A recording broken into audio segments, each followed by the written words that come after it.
Imperialism का ये topic है। इसकी इंट्रोडक्शन में ये लिखा हुआ है कि imperialism is when a powerful country takes control of other countries और टेरिटरीज। इम्पेरियलिज्म में ये होता है कि जो कंट्री है अगर वो पावरफुल होती है दूसरी कंट्री से, तो ऐसी सिचुएशन में ये वाली कंट्री इस कंट्री पर कब्ज़ा कर सकती है। तो इस प्रोसेस को हम इम्पेरियलिज्म कहते हैं, जिसमें एक कंट्री दूसरी कंट्री से पावरफुल होती है और पावरफुल होने की वजह से वो कंट्री जो वीक कंट्री है, ये कंट्री इस कंट्री के कंट्रोल में आ जाता है। Often for the economic and political reasons की वजह से या फिर इकोनॉमिक रीजन्स की वजह से पावरफुल कंट्री वीकर कंट्री को कंट्रोल करती है। Great Britain had made 13 colonies. इस पूरे पैच में ये लिखा है कि जो ब्रिटिश था, ब्रिटिश ने एक लोकेशन थी अमेरिका की, उस वक्त अमेरिका एग्जिस्ट नहीं करता था, ठीक है।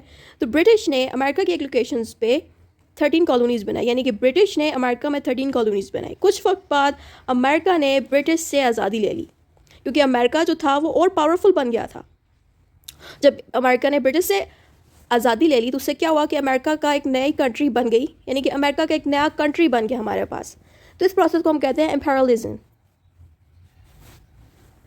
मीनिंग ऑफ इम्पेरियलिज्म, इसका मीनिंग ये है the practice of a strong nation extending its power and influence over weaker nation और टेरिटरी। ये वही बात लिखी है कि इम्पेरियलिज्म एक ऐसा प्रोसेस है जिसमें एक स्ट्रॉन्ग कंट्री वीक कंट्री को कंट्रोल कर लेती है या उस कंट्री को अपने साथ मिला के एक सिंगल कंट्री बना लेती है, यानी कि उस दूसरी कंट्री को अपने पास ले आती है, उस पर कब्जा कर लेती है वॉर करके।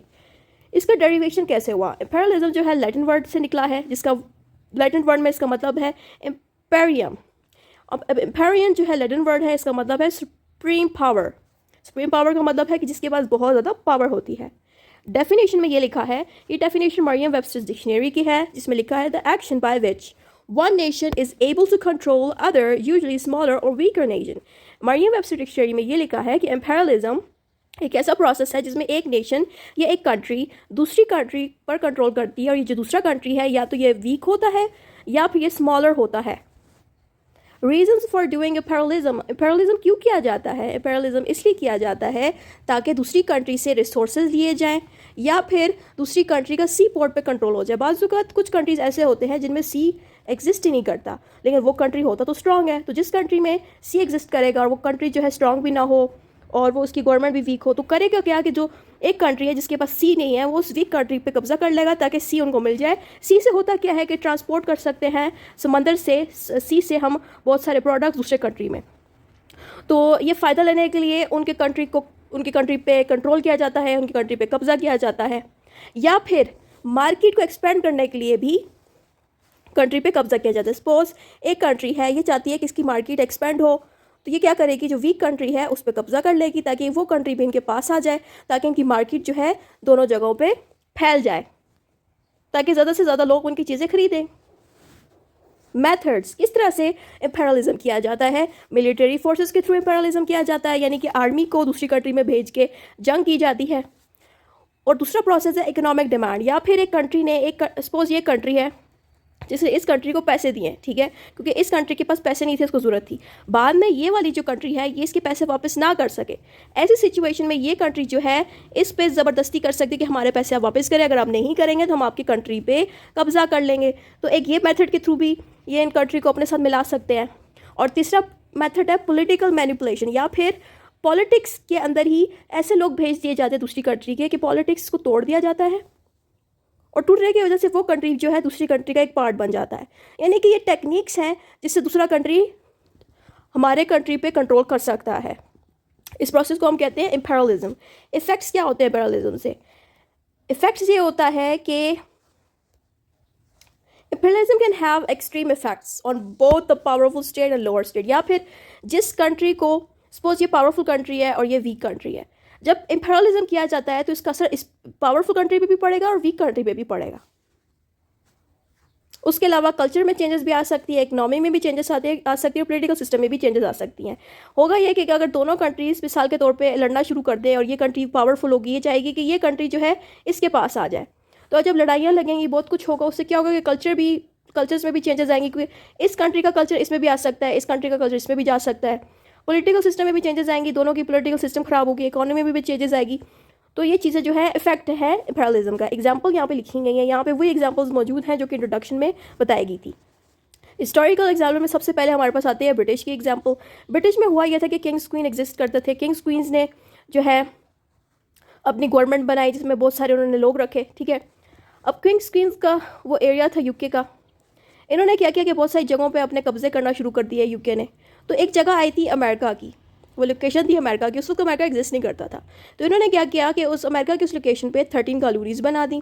13 कॉलोनीज़ बनाने के बाद काफ़ी अर्से बाद अमेरिका ने यूके से आज़ादी ले ली और अपने आप को एक अलग कंट्री बना दिया। इस प्रोसेस को भी आप इम्पेरियलिज्म में भी लिख सकते हैं कि ये ऑब्वियसली उस वक्त अमेरिका वीक था, यूके स्ट्रॉन्ग था, लेकिन कुछ अर्से बाद अमेरिका स्ट्रॉन्ग हो गया तो इसने इससे आज़ादी ले ली। आज़ादी लेने को भी इम्पेरियलिज्म कहते हैं और दूसरे मुल्क पे कब्जे करने को भी इम्पेरियलिज्म का मेथड कहते हैं। इसमें और भी एग्जांपल्स शामिल है कि जैसे यूके ने इंडिया में भी कब्जा किया, उसके अलावा अफ्रीका में भी कब्जा किया। कुछ अरसे बाद इंडिया ने यूके से आज़ादी ले ली। तो ये सारे प्रोसेस जितने भी आप एग्जांपल्स लिखी हैं ये इम्पेरियलिज्म की एग्जांपल है। क्रिटिसिज्म पे इस पे किए गए थे। इम्पेरियलिज्म पे क्या क्रिटिसिज्म किया गया कि इससे जो इनइक्वालिटी डेवलप होती है, डिस्टर्बेंस आ जाती है कल्चर में और इकनॉमी में। ये वही प्रोसेस जो पीछे बताया है कि इनइक्वालिटी इस तरह से आ जाती है कि एक कंट्री जो है पहले से ही स्ट्रॉन्ग है, दूसरा जो है वीक है, ये जब इस पर कब्जा करेगा ये भी इसका पार्ट बन जाएगा, इससे इनइक्वालिटी और ज़्यादा फैलेगी। नेचर क्या है? The nature of imperialism is that it focus on controlling a bigger country और टेरिटरी फॉर इकोनॉमिक गेन। इसका नेचर ये होता है कि ये सपोज एक ये कंट्री है, ठीक है, और ये कंट्री है, ये कंट्री इस कंट्री पे ज़्यादा नज़र रखेगा, इस वाली पे कम रखेगा क्योंकि इसके पास रिसोर्सेज नहीं होंगे। तो ये कंट्री बजाय वीक पे ज़्यादा नज़र रखे जिसके पास रिसोर्सेज नहीं, ये चाहेगा कि इस कंट्री पे ज़्यादा कंट्रोल करे। ये इसकी मर्जी, चाहे दोनों पे करे या जिस पे भी करे, बट मेन गोल तो यही होता है कि ऐसे कंट्री पे कब्जा किया जाए जिसके पास ज़्यादा से ज़्यादा रिसोर्सेज मौजूद हो, ज़्यादा से ज़्यादा उस कंट्री में पैसा मौजूद हो। तब ही कंट्री जो है दूसरी कंट्री पे तभी कब्जा करना चाहेगी जिसके पास ज़्यादा रिसोर्सेज हो या पैसा मौजूद हो या किसी तरह से उनसे फ़ायदा मिल सके। Types of imperialism, colonial imperialism भी होता है, उसके अलावा इकोनॉमिक इम्पेरियलिज्म भी होता है, कल्चरल इम्पेरियलिज्म। अब इनको मैं एक्सप्लेन करती हूँ कि कॉलोनियल इम्पेरियलिज्म में ये होता है कि कॉलोनीज़ में भी डिवीजन की जा सकती है। मिसाल के तौर पे अगर ये कॉलोनी ज़्यादा स्ट्रॉन्ग हो जाए इससे, तो ये इसको अपने साथ मिला सकती है। तो ये होता है कॉलोनियल इम्पेरियलिज्म। इकोनॉमिक इम्पेरियलिज्म में ये होता है कि अगर एक कंट्री जो है ज़्यादा स्ट्रॉन्ग है, उसके पास पैसा है, इसके पास पैसा नहीं है, ये इसको पैसा दे के इसकी हेल्प तो कर देगा, लेकिन अगर ये कंट्री इसके पैसे वापस ना कर सके तो ये कंट्री इस पर कब्जा भी कर सकता है। इसको हम कहेंगे इकोनॉमिक इम्पेरियलिज्म। इकोनॉमिक इम्पेरियलिज्म में और भी चीज़ें आप लिख सकते हैं कि इन्वेस्टमेंट की वजह से भी ये कंट्री, मिसाल के तौर पर इस कंट्री ने कोई पैसे नहीं दिए इसको, लेकिन फिर भी ये स्ट्रॉन्ग है, तो ये कंट्री इस पर इसलिए कब्जा करेगी ताकि उसमें इन्वेस्टमेंट वहाँ से ली जा सके, वहाँ से ट्रेड आराम से किया जा सके। कल्चरल इम्पेरियलिज्म में यह होता है कि कल्चर में चेंजेस आ सकती हैं। यहाँ पे पढ़ लेते हैं। Cultural imperialism occurs when a dominant culture imposes its beliefs and practice on another culture. इसमें यह होता है कि अगर मिसाल के तौर पे एक ही कंट्री है, उसके अंदर दो कल्चर्स हैं। अगर ये कल्चर इस वाले से स्ट्रांग होगा, इसके लोग ज़्यादा होंगे, इसके लोग अगर कम होंगे इस कल्चर को फॉलो करने वाले, तो ये वाला कल्चर इसको अपने साथ मिला लेगा और ये जो कल्चर ऑलमोस्ट गायब भी हो जाएगा। मतलब कि अगर मिसाल के तौर पे पाकिस्तान की एग्जांपल देती हूँ, अगर ये पंजाबी कल्चर है और ये कश्मीरी कल्चर है, अगर पंजाबी कल्चर ज़्यादा स्ट्रांग होगा तो ये कश्मीरी कल्चर के लोगों को कम कर देगा। इनकी लोकेशन पे कब्जा करके यहाँ पे ज़्यादा से ज़्यादा लोगों को अपनी तरह के कल्चर को फॉलो करने के लिए कन्विंस करेंगे, जिसकी वजह से ये जो दूसरा कल्चर है ये अपने आप ही गायब हो सकता है। तो उसमें कल्चरल इम्पेरियलिज्म भी आ जाता है। पॉलिटिकल इम्पेरियलिज्म में ये होता है कि एक कंट्री जो है वो दूसरे कंट्री के पॉलिटिकल सिस्टम पे कंट्रोल करने की कोशिश करेगा, ताकि उधर की पॉलिटिकली उन लोगों पे इस तरह से कंट्रोल करेगा कि वो लोग ना खुद ही दूसरी कंट्री की तरफ डाइवर्ट होना शुरू हो जाए, यानी कि उनकी ब्रेन वॉशिंग की जाएगी पॉलिटिकल वे में। मिलिट्री इम्पेरियलिज्म में तो वही चीज़ होती है कि इसमें आर्मी जो है, एक कंट्री की जो आर्मी है वो दूसरी कंट्री की आर्मी पे अटैक करेगी, जिससे इनकी आर्मी वीक हो जाएगी और फिर ये कंट्री इनके मुल्क पे कब्जा कर लेगी। कंक्लूजन में यही लिखा है कि इम्पेरियलिज्म एक ऐसा प्रोसेस है जिसमें एक कंट्री जो है दूसरी कंट्री पे कंट्रोल कर लेता है, उसको अपने साथ मिला लेता है। और इम्पेरियलिज्म करने का तरीका ये कि उनकी इकोनॉमी वीक कर दिए जाए, ताकि वो इतने वीक हो जाए दूसरी कंट्री के, वो मजबूर हो कि दूसरी कंट्री के साथ मिल जाए, या फिर उनके पॉलिटिकल सिस्टम में घुस जाए।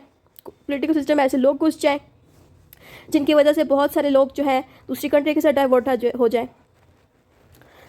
तो बहुत सारे मेथड्स के थ्रू इम्पेरियलिज्म की जा सकती है। इम्पेरियलिज्म का नेगेटिव असर भी हो सकता है, पॉजिटिव असर भी हो सकता है। पॉजिटिव असर इस तरह से हो सकता है कि दोनों कंट्रीज, मिसाल के तौर पे एक ये मुस्लिम कंट्री, एक ये मुस्लिम कंट्री, अगर ये स्ट्रॉन्ग कंट्री और ये वीक है तो इससे होगा ये कि अगर ये कंट्रीज के साथ जुड़ जाए तो इससे पॉजिटिव असर भी पड़ सकता है कि मुस्लिम कंट्री थोड़ा बड़ा हो सकता है।